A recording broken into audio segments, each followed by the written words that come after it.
the video. If you haven't seen how I cut this wall in the last video, I will leave a link at the end. As you can see, wasn't that messy, just a little dust, just here and there. I cut out this piece of plaster and I left behind it with a multi-tool. Now it's time to patch it up. You might wonder why I have this cord sticking out of the wall. Well, the answer is in the other video. First, I'm going to stick this piece of styrofoam into the hole so the compound has something to hold on to. So there's a little support in the back. I think this is too big. I just have to cut it a little bigger so it stays there and it doesn't fall out. So I don't want to cut too small, just a little to fit in. So I use my knife. Okay, let's see if it's gonna fit now. Yeah, perfect. You see, it's just tight enough so it doesn't fall out. Now I'm ready to apply the compound. I'm not going to use any mesh tape. This is in the closet and it's also temporary solution. I'm using DAP joint compound. I had this at home already. You can either get this or some similar product from your local hardware store or Amazon. And then you will need the taping knife, something like this, and also a putty knife. We take some compound and put it on our taping knife and mix it around a little bit. It's been sitting in the container, so it's a good idea to mix it. I probably use about 2 tablespoons of compound. Sounded like a cooking show now. Yeah, so put enough to cover the hole on the wall. Like, this cable is not making my life too easy. But this hole is not gonna be the perfect, I know that already. It's in the closet and it's temporary, so intentionally I'm not making it perfect. But the other one I'm going to be working on will be much better. Spackling takes time, it takes practice. You just get used to it, you have to do it over and over. But for small DIY jobs like this, you can do it. You know, there's always sanding, you can fix your imperfections by sanding it, so you don't have to be like really perfect spacklers. You get the job done, so that's all it matters, right? So okay, I'm done for the first coat. This is a self-adhesive mesh tape. This has a tacky backing, so you just we are gonna use this for this hole. You can either just put that over and just put the compound over, but for today I just want to use this styrofoam because I have it and I cut it exactly the same size, so why not? I just put it in there.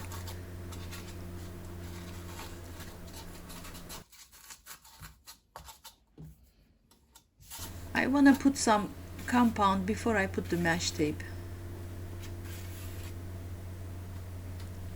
Yeah, I just want to get it in there. You know, there's a gap between the styrofoam and the wall, so I just fill it up with the compound.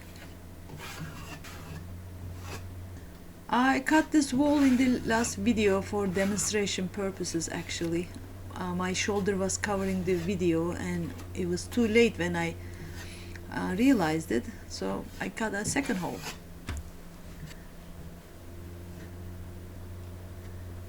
So I'm done filling it up. Now I'm gonna put the mesh tape.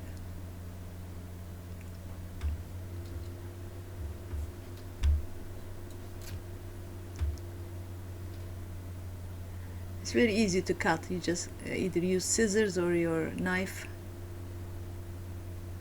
It sticks there anyways, but I have some compound. It would definitely stick.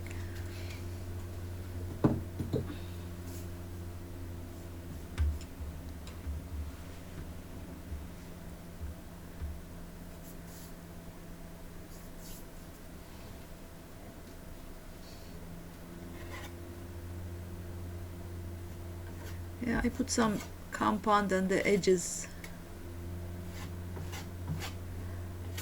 and then I'll wait until it dries, maybe 3 to 4 hours.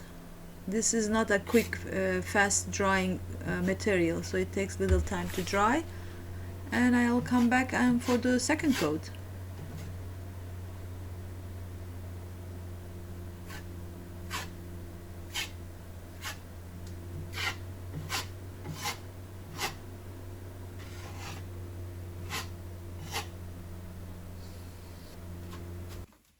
Okay, I'm back for the second coat after a few hours. It feels dry.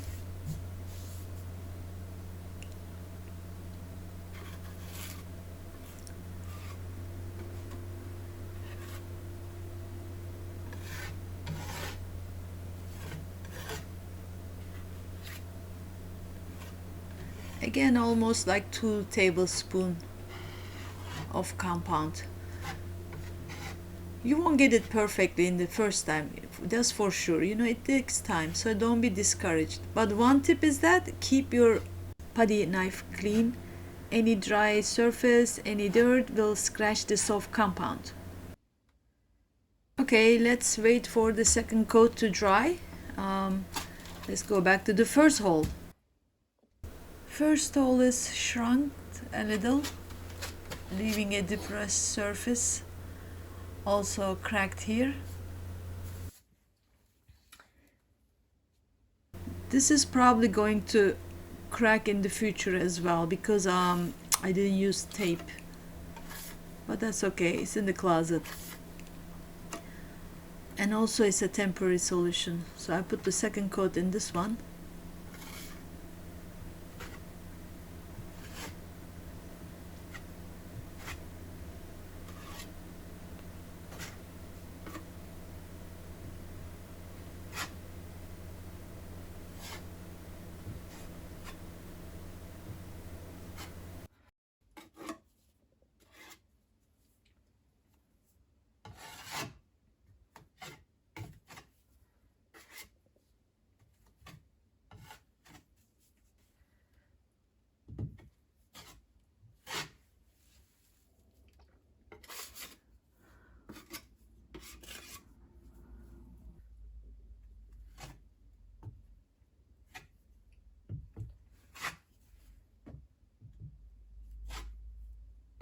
I'm going to, I think, leave it here.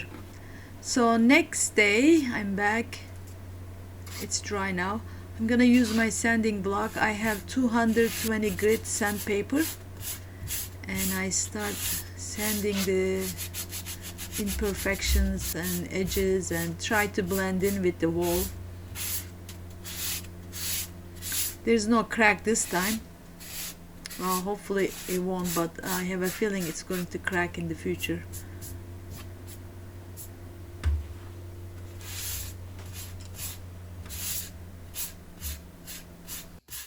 It's hard to do a good sanding job when you have the cord on the way.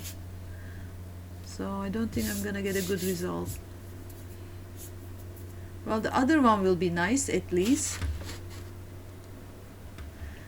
So this is my favorite sanding block, guys. I have this.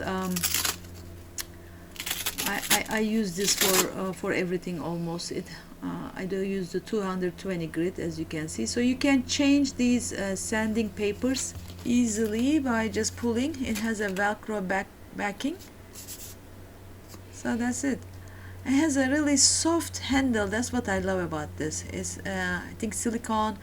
Flexible handle, easy on my hands, so they don't get as tired as with the other sanding blocks. So we are going to start sanding this area now. Looks like I need a third coat though.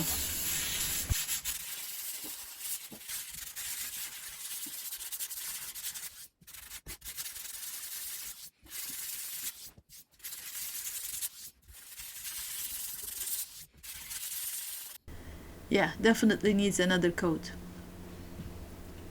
Okay, next day I put the coat. It's dry now. Hopefully that's it.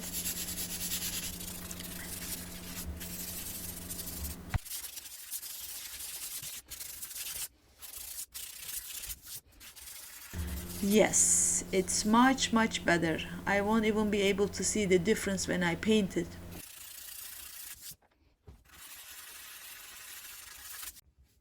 So it took me 3 coats of compound just because compound shrinks as it dries out. So you just keep applying until you get the result you like. So let's look at the other one now. So this is only 2 coats of compound. I didn't even do a good job sanding because of that cord sticking out of the wall. But I'm just going to leave the way it is for now. If you like to see how I cut these holes, you can watch this video next. Thanks for watching.